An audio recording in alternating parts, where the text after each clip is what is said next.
I thought my marriage was just going through a rough phase until I opened her laptop and discovered a group My chat. marriage to Julia, I always thought it was solid. Maybe not a fairy tale, but stable. But then things started to change, slowly at first. She became distant, almost like I was a stranger in our own home.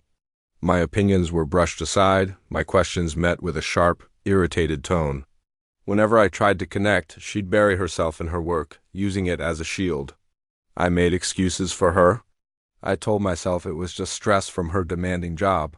Everyone goes through rough patches, right? But then there was her phone. That little glowing rectangle became the biggest red flag of all. She guarded it like it held state secrets. The screen was always angled away from me. I'd catch her smiling at messages, a private little world I wasn't a part of.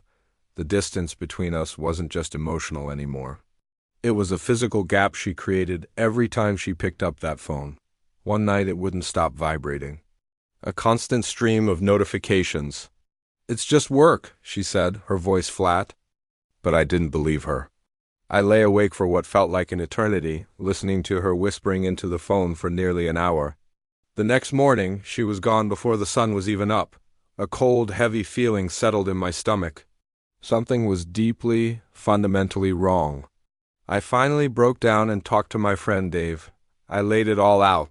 The coldness, the phone, the late-night whispers. He didn't offer easy answers.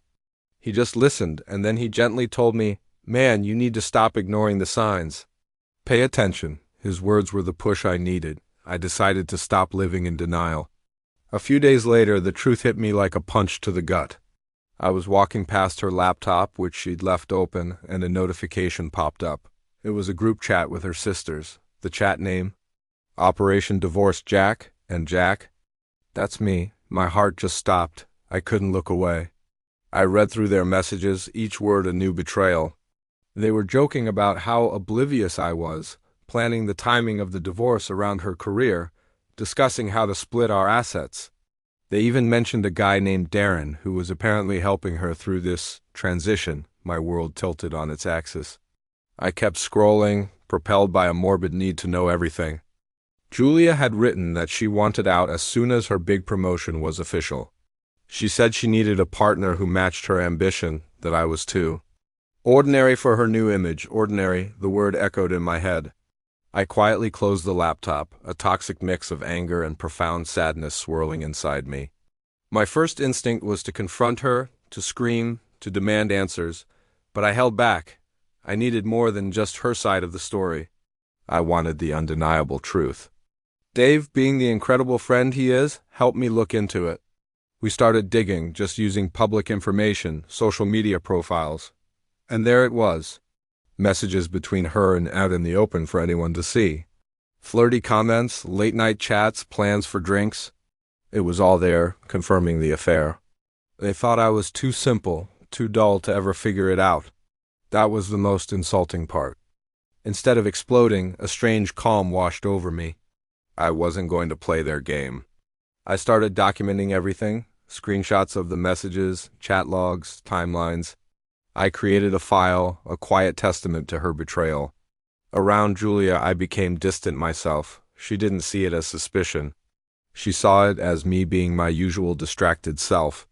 She was more confident than ever, bragging about her job, her eyes sparkling as she talked about her bright future. A future that I now knew for certain had no place for me. I started preparing myself emotionally for the storm that was coming. One evening, she told me she'd be late. "Big work dinner," she said, but she was dressed up more than usual, a little too much for a work event.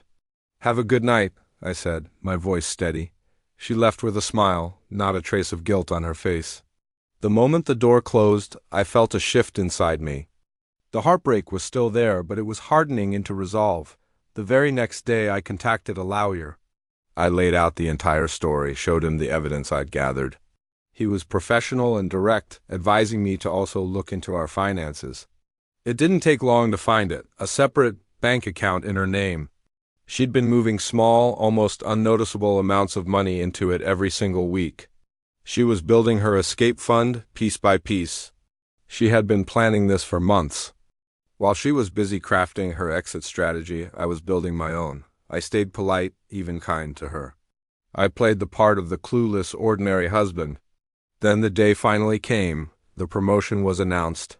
Julia was ecstatic.